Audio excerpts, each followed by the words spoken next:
You know, one of the things we've talked about the virginal conception, we've talked about the incarnation, we've talked about this, what Paul himself will call the mystery of godliness, that we have Jesus who is fully divine, fully human, and we don't need to discount or diminish the mysterious element to this.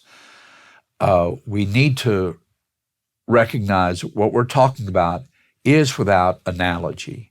Mm-hmm. I'm mindful of what God says in Isaiah 40, "To whom will you liken me? With what shall I be compared?" Mm-hmm. And the danger of finding such analogies is to want to somehow downplay the uniqueness of who God is, mm-hmm. and to turn God into something that God is not. And there's a biblical term for that. It's called idolatry. Yes. So we're sometimes, I think, hesitant to affirm these central truths of the Christian faith because in a world that operates within an immanent frame, bound mm-hmm. only by what we can control and manipulate and so forth, yes. then we want to explain God simply in such terms that we think would be palatable, accessible to anybody and everybody. Mm-hmm. On the other hand, there's this kind of problem. I think this little dialogue in Alice in Wonderland where the Queen says to Alice that she just needs to believe something. And Alice said, "Well, I can't believe that." She said, "Why not?" She said, "Well, it just doesn't make any sense." And the Queen says, "Well, when I was your age, I would believe 6 impossible things before breakfast." And is this, do we simply say, well, this is something where we don't know the significance of this, but we're just supposed to believe it?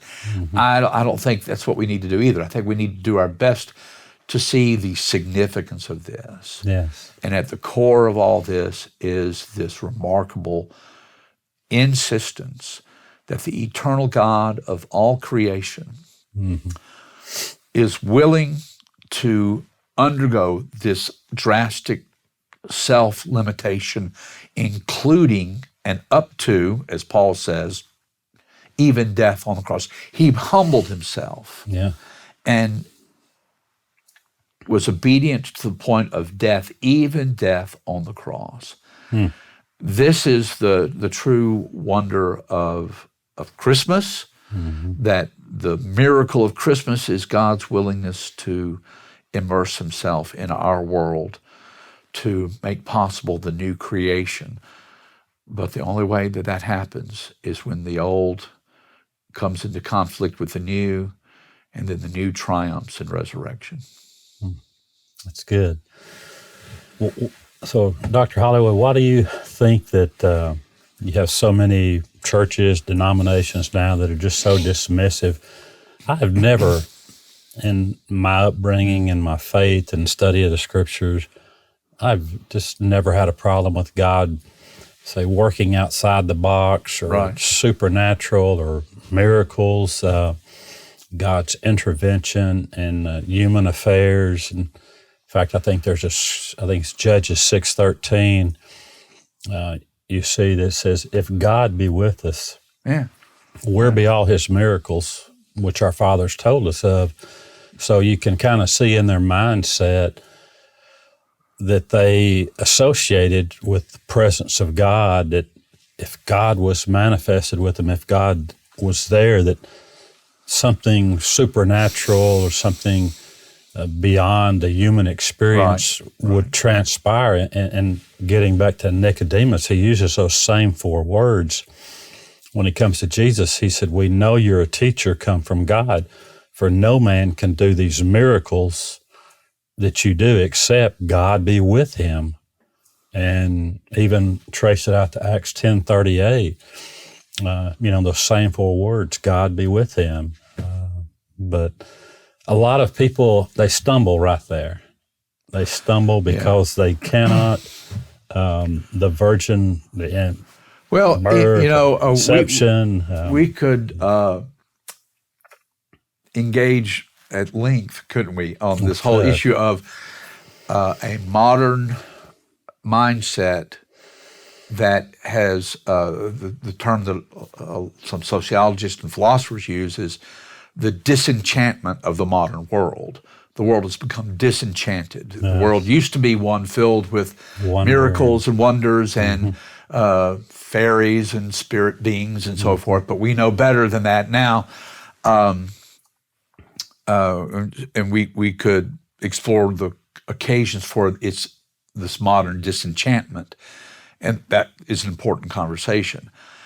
Why would churches swallow this sentiment, and why would churches kind of adopt this outlook? I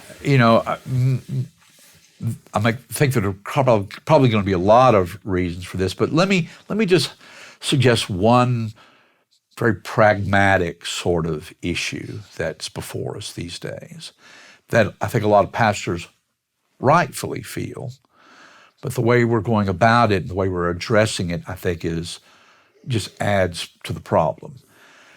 And that's this recognition that we live in a time of real moral confusion, and that's a polite way of putting it. It's very polite. And I think a lot of pastors are wanting to offer very practical, nuts and bolts kind of approaches to, how to make sure your kids turn out all right, how to keep your family together, how to get along with people in the workplace, how to do, the how-tos, the nuts and bolts, and all that's very important. And we move more towards a practical sort of outlook that I want to suggest borders, if not enters into, a moralism. Yeah. Where we simply want to talk about moral matters. And now I've been teaching Christian ethics for 33 years. Right. And I'm all for yes. Life being lived in keeping with God's will. Mm-hmm. Our problem is we have become so focused on these pragmatic concerns that we think that we can address them simply by emphasizing moral values and moral truths, okay, rather than and divorcing them from the gospel ultimately. And that, to me, this is a fundamental error, a serious issue, where we want to talk about values and moral truth, moral absolutes. All right. But what we do is when we sever it from who God is and how God is at work, how God is at work to make life possible. God is not just the lawgiver. God is the life giver. And boy, if we go back to this whole business of the incarnation, we can go back to John 1, where John himself makes the contrast clear. We got the law through Moses, but with the Word made flesh, we have grace and truth. God is not just the God who issues decrees. God is the God who has given of himself in the incarnation to make the new creation possible. And I think one of the attractions that maybe sometimes pastoral leadership follows is this appropriate concern to address the concrete realities of moral challenge in our culture. But do we do that best by severing the relationship with the story of the kingdom, with the gospel of God, with the Word made flesh? Yeah. Do we simply, do we do ourselves a favor when we want to simply focus on moral matters without the broader context of how God is at work to make all things new before us? And I think that happens all too often. And that is where the church has hurt itself tremendously by simply turning our attention to matters that we think that can best then be addressed through telling people what to do. Yeah. And if we can get in a position where we can make them do certain things, all the better, rather than doing what we find the early church doing, what we find the Apostle Paul doing, what we find the followers of Jesus doing, going and making disciples, empowered by the Holy Spirit to invite other people into the arena of God's kingdom where life is made new. When we sever that connection, we simply make the problems even deeper in our culture. And I'm afraid we have done that all too often. So we need to talk about these fundamental issues of how God has invaded our reality through this miracle, this wonder, the sign of the virgin who is with child, and all of what follows from that. Fully God, fully human, addressing a broken world on the cross, triumphing through the resurrection. I think when you leave that out, as you have said, you have a pulpit that is almost a self-help. Oh, And okay.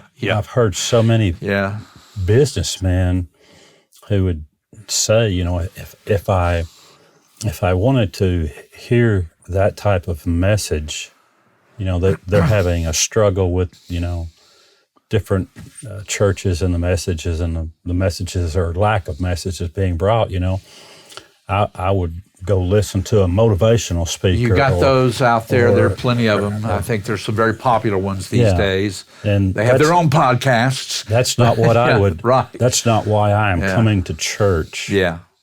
And yet that's what I'm being fed at church is those type of messages. It's a balance that needs to be maintained. The great theologian Karl Barth put it this way: we need to preach with the Bible in one hand and the newspaper in the other. Now, people don't read newspapers anymore, so it's the Bible in one hand and the web on the other. We need to be informed. We need to make connections, but we need to make the connections back to what is most fundamental, and that is, how is God at work in the world? How is God at work in the world to make possible the life that God intends for us? Yes, yeah. And some of the things that are going on in culture, I know that Paul, when he lists this long list of sins that we might find acceptable now, he said, such were some of you. Sure, right. And for us not to address those culturally and, out of the scriptures, but with that, such were some of you, 1 Corinthians 6 is this hopeful word that Paul says, but God can change people's lives. Yeah, that's the gospel. That's it. Yeah. We got to get back to that. Yes.